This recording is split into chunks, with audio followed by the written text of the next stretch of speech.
cares, and PPP for you. This is the 5th video in a series of 6. It covers the Paycheck Protection Program. Let us spend some focused time on PPP. We start with a review of the various stages in the Payroll Protection Plan. First, take a PPP loan.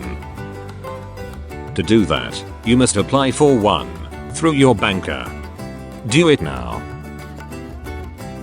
In the next video, we will walk you through the application form for a PPP loan. Second, if and when you get the loan, use it as permitted. Simply put, the loan is to be used for payroll and utility payments. We will go through this in detail in this video later. Next, as you use the PPP loan, maintain records that will prove that you used the PPP loan correctly. This is an essential part of the documentation need when applying for loan forgiveness. If your loan is forgiven, you do not have to repay the PPP loan ever. So, it is worth getting the documentation right.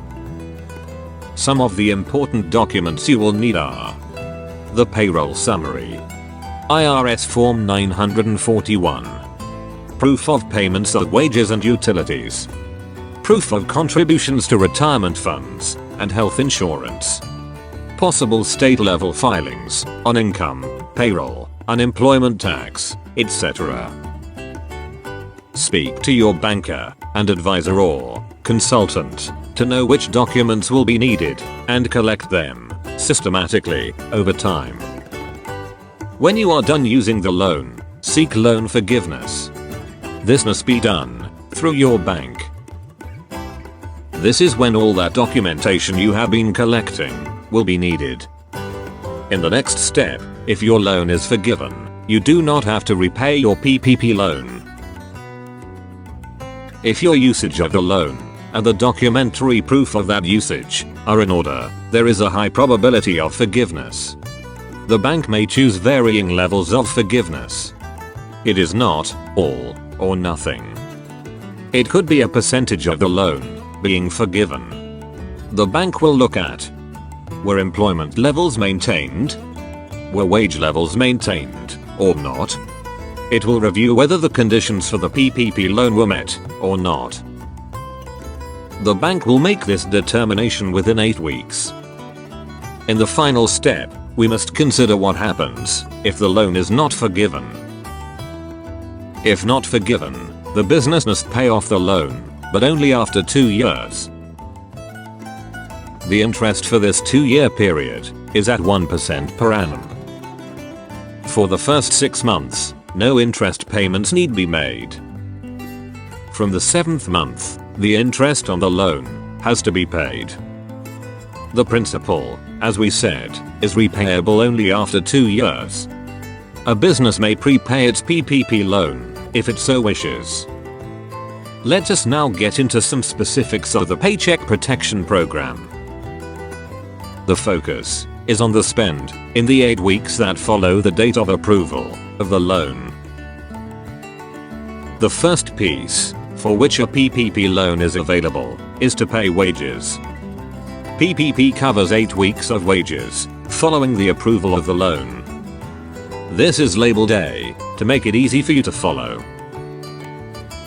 Then, the next thing is to look at your commitments on the 15th of February 2020. Interest costs on any mortgage incurred before this date are eligible to be included in the loan. This is labeled B to make it easy for you to follow. Finally, rent and utility bills that need to be paid because agreements were in place on or before the date of reckoning are also eligible to be included in the loan. This is labeled C. The loan eligibility is 1.25 times the payroll plus the amount under B and the amount under C. The amount for B and C should not exceed 25% of the loan amount. That is, at least 75% of the loan should be used for payroll. Remember, your bank will check all these numbers when considering your loan forgiveness application. In considering payroll costs, the wage for each person is capped at $100,000. The excess over that will not be considered for the loan.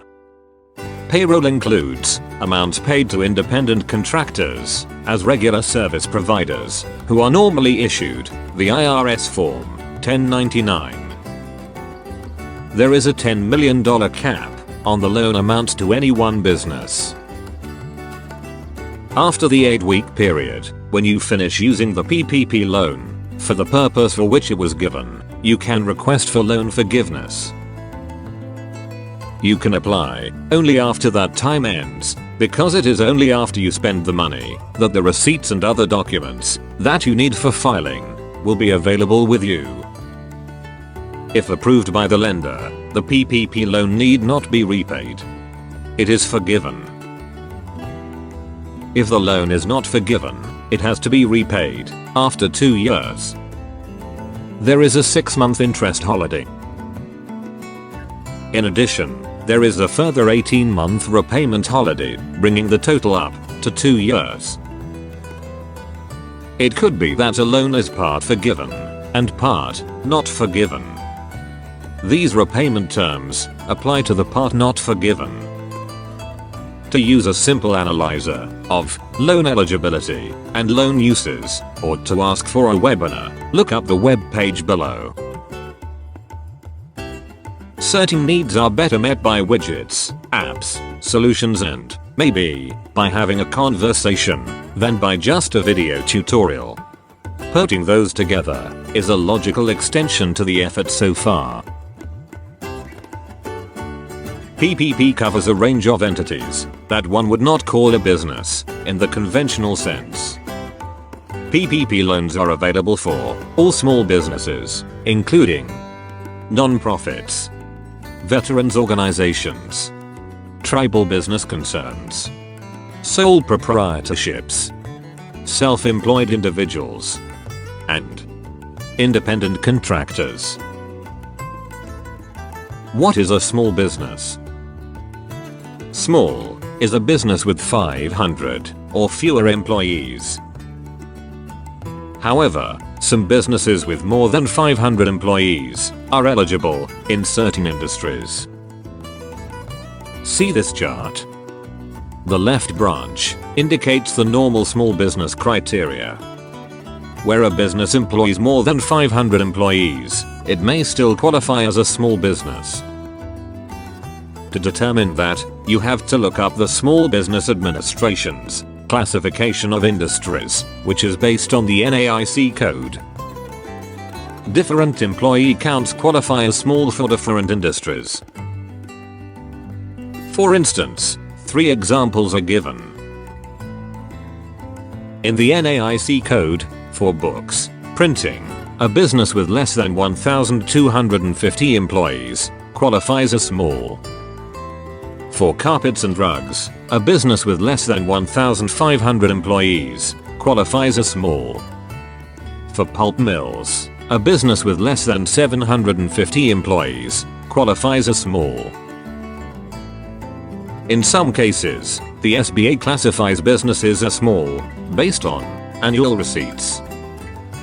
For example, in new, single-family housing construction, a business qualifies as small if its receipts are less than $39.5 million. In support activities for metal mining, a business qualifies as small if its receipts are less than $22 million. For grape vineyards, a business qualifies as small if its receipts are less than $1 million. There is some relaxation on how small is measured for PPP. Normally, the number of employees or the amount of annual receipts of affiliates, franchisees, are aggregated to determine whether a business is small. These rules now do not apply for the limited purpose of CARES and PPP 2. Hotels and restaurants. Look under the NAIC code series 72. There is more later on accessing NAIC SBA codes, franchisees in the SBA directory, and businesses funded by small business investment corporations, licensed by the Small Business Administration. If you have more than 500 employees and want to check if you still qualify as small, a simple app is available at the web address below.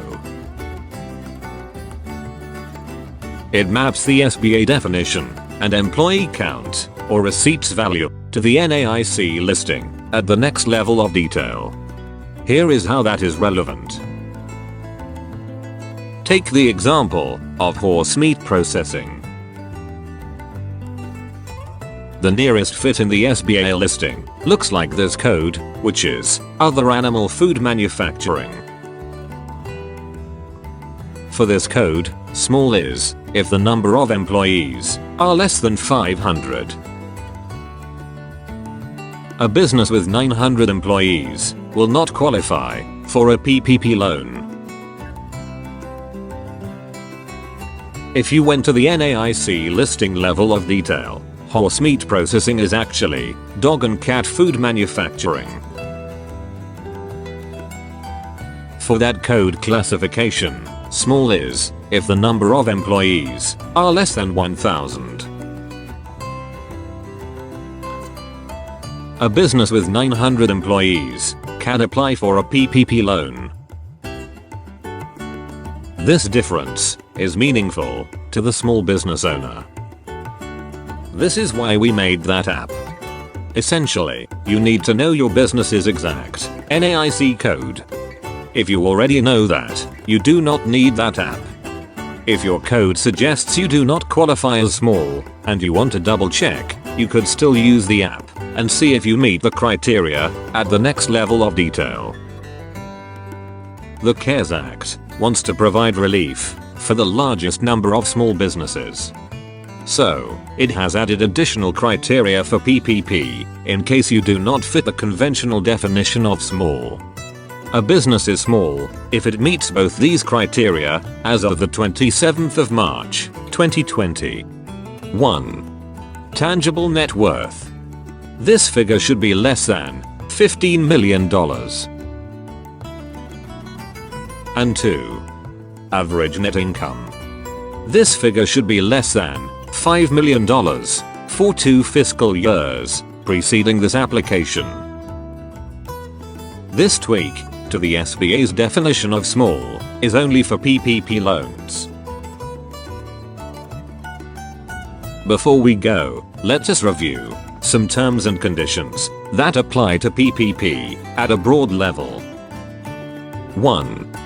The applicant needs to be a small business, as defined by the Small Business Administration. 2. The applicant must have been in operation as on the 15th of February, 2020. 3.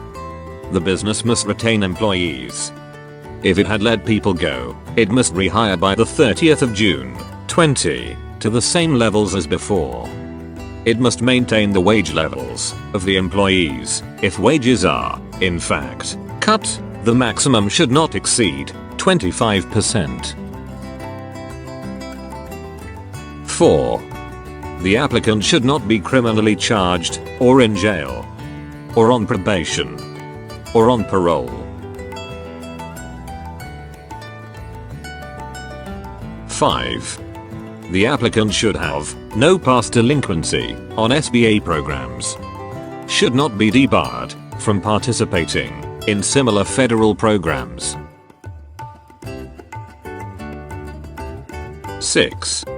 Any loan taken under the SBA's Economic Injury Disaster Loan Program between the 31st of January and the 3rd of April, 2020 is deductible from the applicant's PPP loan eligibility. 7. The applicant must purchase only American-made equipment and products. Finally, remember, In determining the extent of forgiveness, employee retention, loan usage, wage cuts, and general compliance with conditions for a PPP loan will be considered.